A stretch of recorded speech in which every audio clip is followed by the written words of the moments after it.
Let's get after the beers at 10:02 Eastern Time with Jim Koch. He is the founder of Samuel Adams Brewery, good friend of mine. Jim, good to see you. Dave Briggs and Ross Tucker. Is it too early to drink beer, Jim, at 10:02 Eastern Time? Cheers. Well, let me figure it out. No, it's not. It's okay. Well, now I'm really feeling left out because I'm the only one that doesn't have a beer because I got to go talk to college football coaches for a production meeting. Jim, I got to tell you, when I was playing for the Patriots, my wife and I did the brewery tour up there. Absolutely loved it. And in fact, I couldn't believe that the bald guy with the big beard that's in the commercials, he was actually there. Like, he's not an actor. Like, he's a real dude in the brewery, like actually making the beer. Of course he's a real dude. It's Bobby. He's been with us 20 years. He does make the beer. There is truth in advertising every once in a while. All right, so here's my question for you, Jim, to start things off. The brewery tour was amazing. I had no idea until I looked you up that you got your BA, your Bachelor's of Arts, your JD, and your MBA all from Harvard. So that was not what I was expecting from the Sam Adams founder. So two things. One is, do you really just like school that much? And number two, does it still hurt you every day when you go to bed that you were not able to get into Princeton University, the #1 school in the country? Well, I actually did to Harvard instead. And so, Jim, if you could tell people how you wound up as the founder of Sam Adams. It wasn't a direct line out of Harvard. No, it wasn't exactly a normal career path out of Harvard. It's pretty simple. I'm the sixth oldest son in a row to be a brewer. So my dad was a brewmaster, my grandfather, my great-grandfather, all the way back to the 1840s. So beer has always been in my blood, usually about a 0.05, a 0.06. So I'm legal, but I try to, keep my BAC a little bit elevated. And I've always loved beer. I got out of Harvard. I worked as an Outward Bound instructor for 3.5 years. And then I got my JD and my MBA. And then I had a consulting job. I did that for like 6 years and I was done. I just didn't want to do it anymore.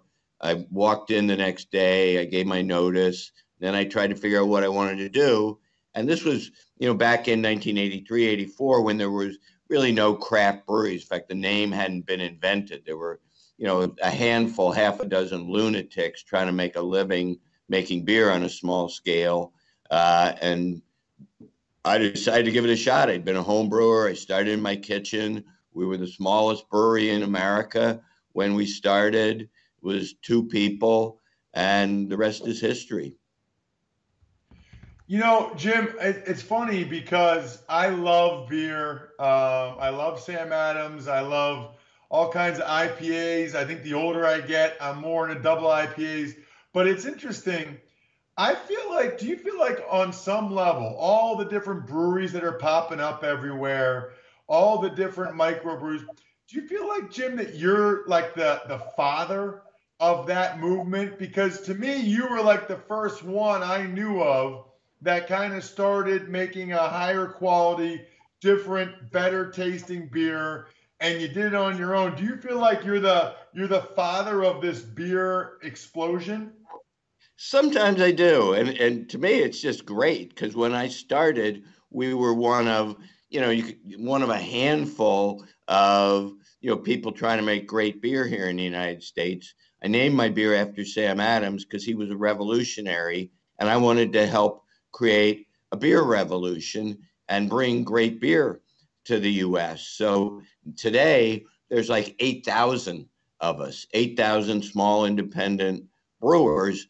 Yeah, and today the best beers in the world aren't made in Germany. They're not made in Belgium. They're not made in Australia or anywhere else. They are made right here in the United States. Today, American brewers are the best brewers in the world. And that's like super cool to me. Absolutely. Talking to Jim Koch, the founder of Samuel Adams, and it's now a $26 billion industry. But are you, as big as you are now, still a craft brewer? Yeah, we're still a craft brewer. I mean, Sam Adams has made this big impression on people. Sam Adams has about 1% of the U.S. beer market, not even. So, we're probably, it's like, I don't know, we're like the tallest pygmy, which that doesn't mean we're ready for the NBA, but we're bigger than all the other pygmies. So I guess that's a good thing. So we all know about Boston Lager, Jim. And by the way, I grew up like 20 minutes from Yingling. So I've done the tour in the caves there. I'm a big brewery tour guy. My wife and I are. It's We a know great about tour. Sam Adams Yingling's a Boston. great beer. Yeah, it is. Yeah, we take a lot of pride in it from that area of Pennsylvania. Now, it's funny now, Jim, you'll So appreciate you're a this. coal Now, cracker. that's right. That's right. That's right. Now I live All down right. closer to Hershey and Harrisburg, so I like Trogs. Like they got a double IPA, Nimble Giant. I really like. How do you balance sort of mass producing Boston Lager for all the people that love it versus trying new beers, trying some IPAs, double IPAs, things like that? Because I'm sure that there's a yin and a yang from the business perspective as well. Oh, absolutely. And, Boston Lager is still my favorite beer. I've been drinking it pretty much every day of my life for 35 years. And I still look forward to the next sip. So we have lots of passion for, the beers that we make. And in a normal year, we'll probably brew maybe 150 different beers, trials, testing stuff, some of them crazy. I mean, and probably the lunatic fringe of brewing is Sam Adams Utopias. That's like the Star Trek of beer. It takes beer where no beer has gone before. And here it is. I have the bottle here. Thank you for sending it to me. It is, from what I understand, a $200 bottle, but I'm seeing bottles on the internet go for as high as $800. It is 28% alcohol, which makes it illegal in 15 states. I'm going to try my first sip here. And as I do, tell us about this beer. What Oh makes man, it you got like so $40 coveted? worth of it in that glass. Is Uh, that too much? Yeah, well, yes, you have to approach Sam Adams Utopias differently, like a cognac. 1 ounce is a pretty good serving because Oh, right, it gets in your mouth. You're like, oh, wow. And that, wow is right. Tell me yeah, about it. there is no beer like that. The flavor profile you're gonna find somewhere between like a vintage port and an old sherry and a fine cognac. Nobody ever identifies it as beer. And what I was trying to do with Utopias is push out the boundaries of beer. It's like, Ross, it's like if you could throw a football 300 yards, wouldn't that be cool? Well, Sam Adams Utopias is like hucking a football 300 yards. It never been done before. It's the strongest naturally fermented beer ever made. And it just takes beer into the realm of the very finest, wine and spirits. And I thought that would be a cool thing to do. Yeah, so Jim, you got to explain to me like what kind of beer is it? I've had double IPAs, I had triple IPAs recently. They're still like 10, 11, 12%. I love Yeah, them. those are The for older I children. get, what's Yeah, that? those are beginners beers. Utopias is, what you've been practicing for. It is unlike any other beer ever made. And for me as a brewer, it's just fun to do it.